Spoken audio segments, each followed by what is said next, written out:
পালকি বা ফিটন গাড়ি করে এই পথে রানী রাসমণি এসেছিলেন বহুবার। গঙ্গা স্নানে এক বিশেষ আকর্ষণ ছিল তার, তাই তিনি বহুবার কালীঘাটে যাতায়াত করতেন গঙ্গা স্নানের উদ্দেশ্যে। সেখানে স্নান করতে গেলেও রানী রাসমণির কালীঘাটে ছিল না কোনো ঘরবাড়ি, তাই স্নান শেষে ক্লান্ত রানীকে সেই পরিধানেই ফিরে আসতে হতো জানবাজারের বাড়িতে। পরবর্তীকালে সেই অসুবিধা মেটাতেই তার জীবদ্দশায় কালীঘাটে তৈরি হয়েছিল একটি ঘাট ও বাগান বাড়ি।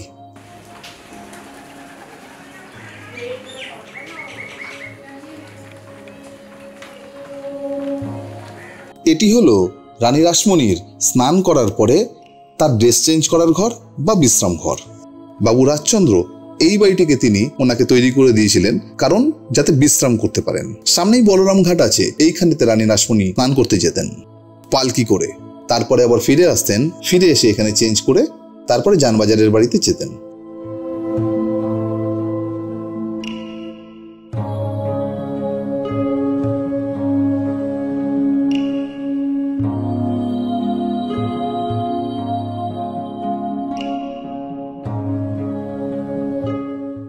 অন্দরমহলে ঢোকার মূল সদরে দুটি থাম আজও টিকে আছে। সেই দুটির সংযোগ চিহ্ন হিসাবে রয়ে গেছে লোহার রড। কোনো সময় সেখানে জ্বলতো আলো। বছর ৪৫ আগেও থাম দুটির ওপরে ছিল দুটি মঙ্গল ঘট।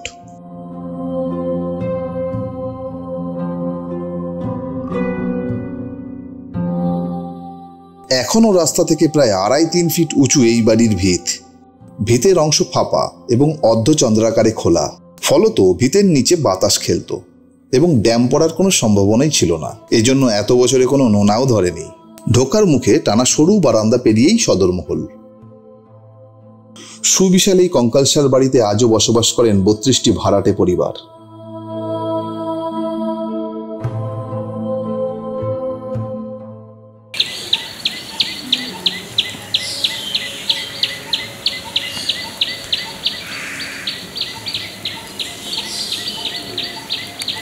আচ্ছা, আপনার নামটা কি যেন? আমার নাম তনিমা দাস। তনিমা দাস, আচ্ছা, তনিমা দাস চৌধুরী। আচ্ছা, আমি এটা জানতে চাইছি, এই যে পুরো যে জমিটা জায়গাটা দেখতে পাচ্ছি, পুরো বাড়িটা, এটা কি রানী রাসমণির নিজস্ব বাড়ি? একদম নিজস্ব। আচ্ছা, রাজচন্দ্র বাবুই করে গেছেন। আচ্ছা আচ্ছা। রানী রাসমণি তখন তো এখানে আসতেন কালীঘাটে পুজো দেওয়ার জন্য। কালীঘাটে এখন থাকতে অসুবিধা হয়, অনেক ঝামেলা। এখানে রাস্তাঘাট তখন তো গাড়ি ঘোড়া ছিল না, তখন একটা থাকার জায়গার জন্য এই জায়গাটা করা। এবার এখানে এসে উনি রেস্ট নিতেন, স্নান করতেন আর এখানে রেস্ট নিতেন। হ্যাঁ, বলরাম বসু ঘাট আছে সামনে, ওখানে স্নান করে। হ্যাঁ, এখনো সেই বলরাম বসু ঘাটে সেই এটা স্মৃতিচিহ্নটা রয়েছে। আচ্ছা আচ্ছা, ওইখানে কি রানী রাসমণি বিশ্রাম নিতেন? হ্যাঁ, উনি এইখানটাই থাকতেন। এটা দুর্গা মন্দির ছিল, মানে দুর্গা পুজো হতো। আচ্ছা আচ্ছা। হ্যাঁ, এখনো সেই ফলকটা আছে ওখানে ঢুকলে। হ্যাঁ, এখনো সেই মানে কি বলে অর্ধেক চাঁদের মধ্যে এরকম ফলকটা এখনো আছে। আচ্ছা, মানে ওইটা কিন্তু ওখানে এখন হয় না। ঘর থাকতো ওখানে দুর্গাপুজো যখন হতো, ওখানে ঘর থাকতো। ওই জায়গায় এখন কারা আছে? এখন ওখানে সব এইসব ভাড়া টাড়া দিয়ে যারা দুর্গাকুটি যারা আন্ডারে গেছে, দুর্গাকুটি বলে, তারা এইসব পরবর্তীকালে এরকম চেঞ্জ হয়ে গেছে, এরকম করে দিয়েছে। কিন্তু আগে সে অরিজিনাল থাম্বা এগুলো সবই আছে। ওই যে ওপরের এগুলো সবই একই আছে, এগুলো পাল্টায়নি, কিন্তু ভেতরে ঘর পাল্টে গেছে। এটা পুরোটাই দালান ছিল, পুরোটা এরকম ঘিরে চারদিকে। মানে এই যে বাথরুম গুলো দেখছি সেগুলো ছিল? এগুলো কিচ্ছু ছিল না, এটা পুরো ভ্যাকেন্ট ছিল। ওই সিঁড়িটিও ছিল না, ওগুলো সব পরে হয়েছে। ওগুলো তো, এটা পুরোটাই ভ্যাকেন্ট, যেরকম থাকে না আগেকার দিনের বাড়ির। পুরো দালানটা করা খোলা, পুরোটাই খোলা ছিল।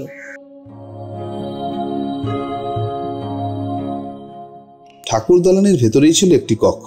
সেই কক্ষেতেই রানী রাসমণি বিশ্রাম করতেন। আর সেই কক্ষেই 1861 সালে 17ই ফেব্রুয়ারি প্রয়াত হন সকলের প্রিয় লোকমাতা রানী রাসমণি। দ্বিতীয় বিশ্বযুদ্ধের পরে বাড়িটির হাত বদল হয়ে যায় দুর্গাকুটি নামে এক ব্যক্তির কাছে। একতলা বাড়ির টানা বারান্দা স্পষ্ট দেখা যেত। এখন সেই বারান্দা অদৃশ্য, কারণ ভাড়াটিয়ারা যে যার মতন কাঠামো তৈরি করে সিঁড়ি করে নিয়েছে।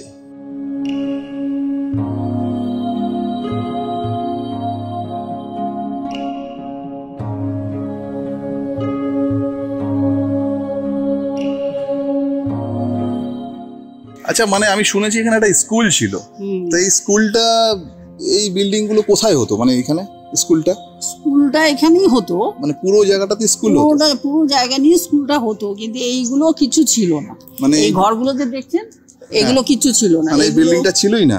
এইগুলো কি এগুলো পরে হয়েছে দোতলায়? হ্যাঁ, দোতলাটা পরে হয়েছে। এটা পুরো পুরো খালি ছিল, ব্যাকেন্ড এরকম ব্যাকেন্ড যেরকম দেখছেন এরকম সেম ছিল।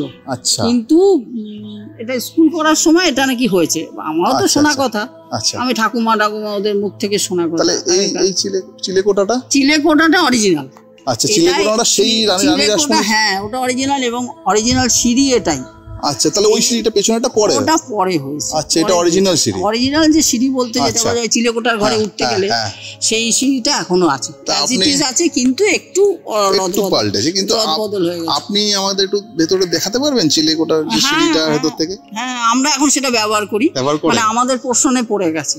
আপনি তো অনেক বছর ধরেই তাহলে আছেন? হ্যাঁ, আমি অনেক বছর বলতে আমার দাদুর আমল গেছে, তারপরে আমার বাবার আমল গেছে, তারপরে এখন আমারও তো বয়সটা বুঝতে পারছেন 50 বছর হয়ে গেছে।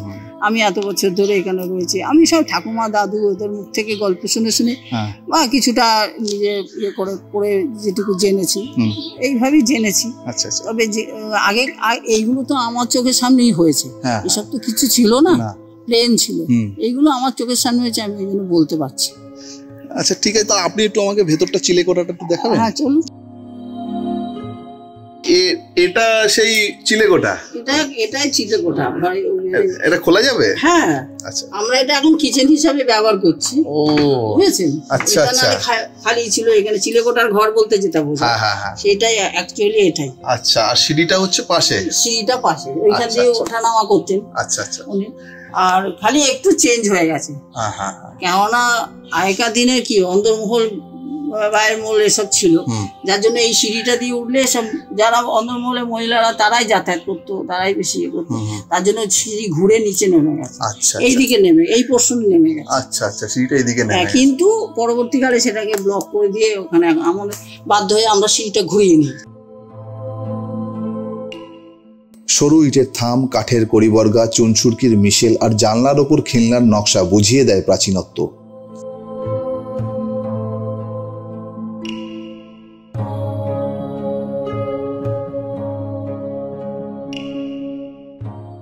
আচ্ছা, এটা তো গেল মানে এসে ঘর, চিলেকোঠার ঘর, যেটা আমরা কিচেন হিসেবে ব্যবহার করেন। তো এখানে তাহলে চিলেকোঠার ঘরের পাশে তো সিঁড়ি থাকার দরকার আছেই নিশ্চয়ই? সিঁড়ি আছে তো, আগের সিঁড়ি আছে। সেই সিঁড়িটা যে সিঁড়ি অ্যাকচুয়াল যে সিঁড়ি উপরে ওঠার, সেই সিঁড়িটা এখনো আছে। আপনি দেখাতে পারবেন? হ্যাঁ, চলুন দেখুন। ওটা আমরা ব্যবহার করছি। ওটা আপনারা ব্যবহার করছেন? ওটা থেকেই বাইরে যাওয়া যায়, তাই তো? ওটা দিয়ে বাইরে আবার নেমে চলে যাওয়া যায়। আগে যেমন ছিল অন্দরমহল ব্যাপার একটা ছিল, তো আগেকার দিনে ছিল যারা মহিলারা থাকতো তারা কি করতো, ওই সিঁড়ি দিয়ে নেমে উপর উঠতো, এই সিঁড়ি দিয়ে নেমে আবার নিচে চলে যেত, এবং সেই জন্য সিঁড়িটা ওইভাবেই করা।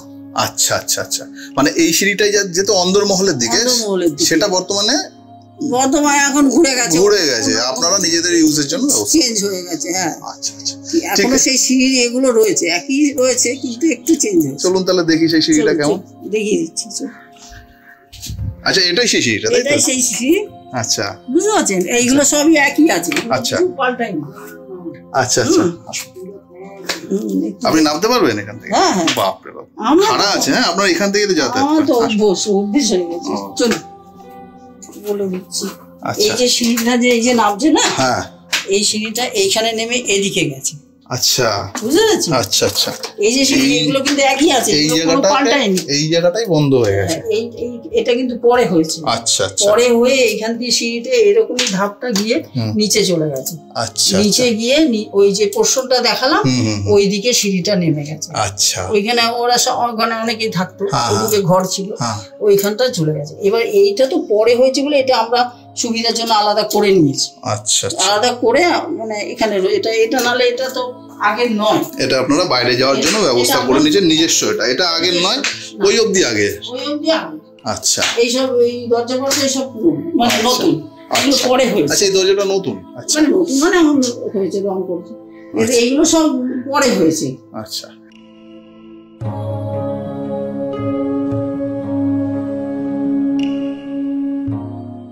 শোনা যায় আজ থেকে 50-60 বছর আগেও আদিগঙ্গা দিয়ে ইট বালি সুরকি টালি বোঝাই করা বড় নৌকো বা স্টিমার যেত। এই বাড়িটি এবং আদিগঙ্গার মাঝেই থাকতো এই সমস্ত কিছুর গোলা। কিন্তু সেই সব আজ আর নেই, সব অতীত। বর্তমানে আদিগঙ্গায় দিনে জোয়ারের টানে জল আসলেও বেশিরভাগ সময় থাকে নোংরা কালো জলে পূর্ণ। এ শহর জানে না কি অবস্থায় আছে আজ সেই সব। কলকাতা পুরসভার ঐতিহ্যশালী বাড়ির তালিকায় হেলাফেলা করে খুঁজলেও খোঁজ মেলে না হরিশ চ্যাটার্জির এই 71 নম্বরের অস্তিত্ব।